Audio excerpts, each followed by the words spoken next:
Bonjour, moi c'est Jean-Philippe Fourel. Donc je suis associé avec ma sœur à Pro, Nord-Ardèche. On est un petit village de 600 habitants et commune de montagne. On a 180 chèvres, moitié transformation fromagère, l'autre moitié en livraison laiterie en AOP Picodon pour le groupe Tribala Riant.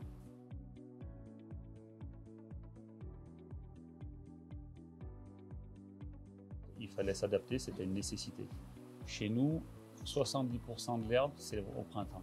Les sécheresses printanières, du coup, sont une catastrophe. On ne récolte rien ces années-là. Et ne rien faire, eh ben, c'était mourir.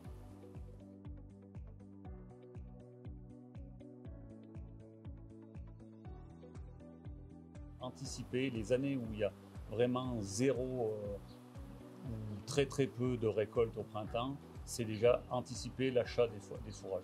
Anticiper, donc profiter du moment où les cours sont plutôt bas, où il y a de la disponibilité, où on a encore le choix pour ne pas payer trop cher. Donc ça nécessite d'avoir de la trésorerie.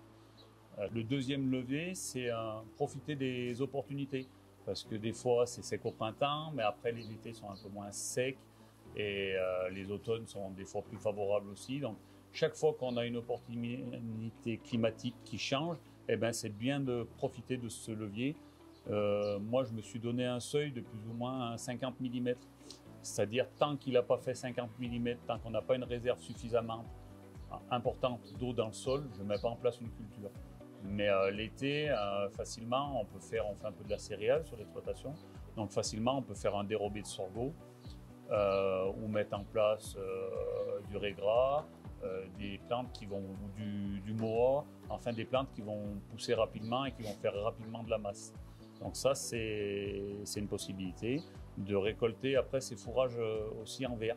On a une autochargeuse avec un collègue. Donc ça nous permet de distribuer ces fourrages directement à l'auge.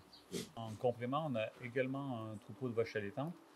On a une douzaine de mères limousines et leurs suites. Donc ça fait environ 30 bovins. Alors ce troupeau, il est important pour nous parce qu'il permet de valoriser les surfaces les plus éloignées, mais aussi les années par contre pluvieuses où là, pour le coup, c'est le contraire, on a trop de fourrage. Donc ces années où on a trop de fourrage, et c'est plus au printemps, on a la possibilité de faire de l'enrubanné pour les bovins. Donc en faisant de l'enrubanné pour les bovins, eh ben, ça nous réserve des secondes coupes en quantité et en qualité pour les caprins.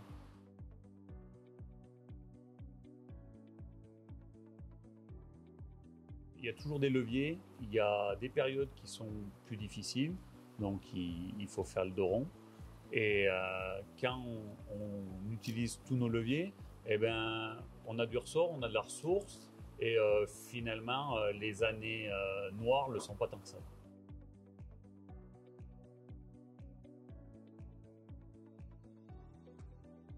Il faut regarder, être observateur.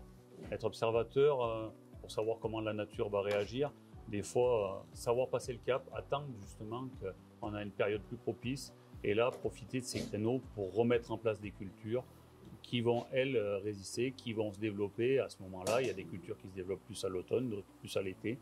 Nous, on a la chance sur notre exploitation d'avoir aussi des terres arables, donc on peut les retourner en période estivale pour tenter de nouvelles cultures.